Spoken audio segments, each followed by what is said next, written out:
வணக்கம். இப்போ நீங்கள் பார்க்கக்கூடிய இந்த வீடியோ என்ன அப்படின்னு பார்த்தீங்கன்னாக்கா, ஆண்களுக்கு ஒரு ரொம்ப சுலபமான ரொம்ப ஒரு அருமையான ஒரு ரெமெடி. இந்த ரெமெடி யார் வேணாலும் சாப்பிடலாம். திருமணம் ஆகாதவங்களும் சாப்பிடலாம், திருமணம் ஆன நபரும் சாப்பிடலாம். இது என்ன அப்படின்னு பார்த்தீங்கன்னாக்கா, உடம்பை நல்லா பலப்படுத்துறதுக்குங்க, நரம்பை பலப்படுத்துறதுக்கு, ஸ்டாமினா இன்க்ரீஸ் பண்ணுறதுக்கு. நிறைய பேருக்கு பார்த்தீங்கன்னாக்கா ரொம்ப சோர்வு தன்மை இருக்கும். ஒரு இல்லறத்தில் ஈடுபடணும் ஆசை இருந்தாலும் உடம்பு ஒத்துழைக்காது.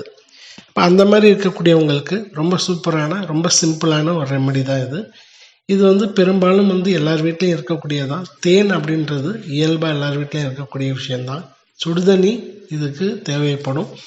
இதோட ஒரே ஒரு மருந்து அப்படின்னு பார்த்தீங்கன்னாக்கா, ரொம்ப சிம்பிளான மருந்து, அமுக்கராங்கிழங்கு சூரணம். இப்போ நீங்கள் பார்க்குறது சுடுதண்ணிங்க. ஒரு 150 ml அளவுக்கு சுடுதண்ணி எடுத்து வச்சுக்கோங்க. தண்ணி சூடாக தான் இருக்கணும். ஆறின தண்ணி இதுக்கு உபயோகப்படுத்தக்கூடாது. நல்லா வெதுவெதுப்பான சூடான தண்ணி இருக்கணும்.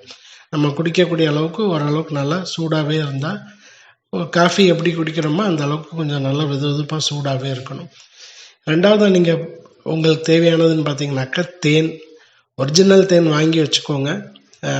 நாட்டு மருந்து கடையில் கிடைக்கும். அப்படி இல்லைன்னா காதி கிராஃப்டில் வாங்கிக்கலாம். இல்லை உங்களுக்கு தெரிஞ்ச நபர் இருக்காங்கன்னா அவங்ககிட்ட போய் தேனை கண்ணாடி பாட்டிலில் தான் வாங்கி வைக்கணும். பிளாஸ்டிக் பாட்டிலில் வாங்கி வைக்கக்கூடாது. ஏதாவது ஒரு பாட்டில் இருந்தால் அந்த பாட்டிலில் தேன் வாங்கிக்கோங்க.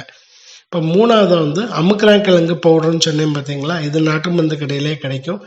இது ஒரு 100 கிராம் அளவுக்கு பேக்கெட்டில் கிடைக்கக்கூடியதான். இதை வாங்கி வச்சுக்கோங்க.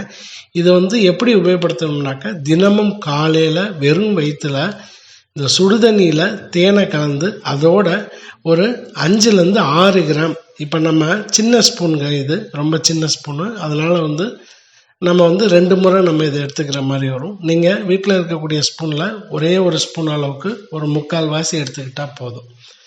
அப்போ இந்த ஸ்பூன் அளவுக்கு நம்ம எடுத்திருக்கோம். 5லேருந்து 6 கிராம் வந்துருச்சு. அமுக்கராங்கிழங்கு பவுடரை அந்த வெதுவெதுப்பான தண்ணியில் போட்டு மிக்ஸ் பண்ணிக்கோங்க. இதோட தேன், இந்த தேன் ஒரு 2 டீஸ்பூன் அளவுக்கு எடுத்துக்கலாம். இந்த தேனில் நம்ம கிடைக்கக்கூடிய விஷயம் அப்படின்றது எல்லாருக்குமே தெரியும். உடம்பு ஆரோக்கியமாக இருக்கிறது, ஃபேட் அதிகமாக இருந்துச்சுன்னா ஃபேட் ரெடியூஸ் பண்ணுறது.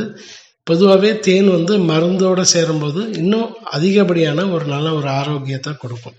ஸோ இப்போ இந்த அஸ்வகந்தாவும் இந்த சுடுதண்ணியும் தேனும் சேர்த்து எடுத்துக்கும் போது நரம்பு பலப்படும், உடம்பு நல்லா வலுப்படும், ஆண்களுக்கு வீரியம் அதிகரிக்கும், உடம்பு நல்லா இந்த தாம்பத்தியத்தில் குறையில்லாமல் இருக்கும். இது திருமணம் ஆனவங்க 1க்கு 2 முறை என்னால் தாம்பத்தியம் பண்ண முடியல அப்படின்றவங்க இதை எடுத்துக்கும் போது நல்ல ஒரு குதிரை பலம் கிடைக்கும். திருமணம் ஆக போகுது அப்படின்றவங்களும் எடுத்துக்கலாம். இது தொடர்ந்து ஒரு 90 நாள் எடுத்துக்கலாங்க. 90 நாள் எடுத்துக்கலாம். அதுக்கப்புறம் நிப்பாட்டிக்கலாம். இதை யார் வேணாலும் சாப்பிடலாம். விடிய காலையில் வெறும் வயிற்றில் எடுத்துக்கிறது ஒரு நல்ல ரிசல்ட் கொடுக்கும். முயற்சி பண்ணி பாருங்கள். சாப்பிட ஆரம்பித்தா 1 வாரத்திலே நல்ல மாற்றத்தை எதிர்பார்க்கலாம். உடம்பு நல்ல பலம் படுறத நீங்கள் பார்க்கலாம். வணக்கம்.